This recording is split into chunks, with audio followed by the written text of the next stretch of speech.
Hello കൂട്ടുകാരെ, ഇന്ന് നമുക്ക് ചെമ്മീനാട്ടോ കിട്ടിയാണ്. ചെമ്മീൻ ക്ലീൻ ചെയ്യാം.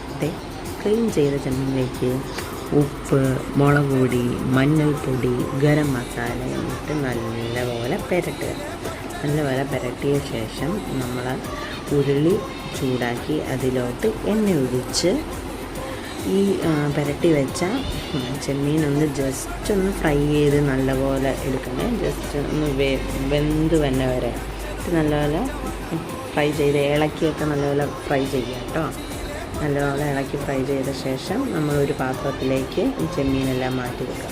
പിന്നെ അതേ ഉരുളിയിലോട്ട് തന്നെ നമ്മൾ ഇച്ചിരി എണ്ണ ഒഴിക്കുക. അപ്പം അരിഞ്ഞു വെച്ചിരിക്കുന്ന സബോള, ഇഞ്ചി, വെളുത്തുള്ളി, തക്കാളി, പച്ചമുളക്. എനിക്കിവിടെ ഇഞ്ചിയില്ലായിരുന്നു, അപ്പം ഞാൻ വെളുത്തുള്ളി മാത്രമേ എടുത്തുള്ളൂ.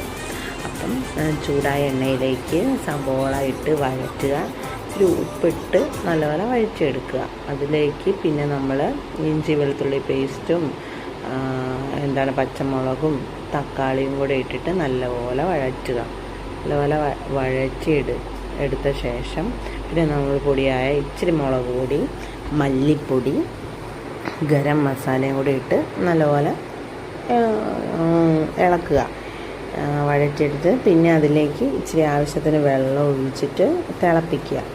നല്ലപോലെ തിളപ്പിച്ച് വരുമ്പോഴത്തേക്ക് നമ്മൾ വറുത്ത് മാറ്റി വെച്ച ചെമ്മീനിട്ട് ഇളക്കി യോജിപ്പിച്ച് പിന്നെ ഒന്ന് അടച്ചു വെച്ച് കുറച്ച് നേരം വേവിക്കുക. വറ്റിക്കണ രീതിയിൽ വറ്റിച്ച ശേഷം നമ്മൾ ഇങ്ങനെ പിന്നെയും തുറന്നിട്ട് നല്ലപോലെ ഇളക്കി എത്ര ചാറ് വേണ്ട അതിനനുസരിച്ചിട്ട് വറ്റിയിട്ട് നമ്മൾ ഇച്ചിരി ഗരം മസാലയും കുരുമുളകും കൂടെ തൂവിയ നമ്മുടെ ചെമ്മീൻ റോസ്റ്റ് റെഡിയാണേ.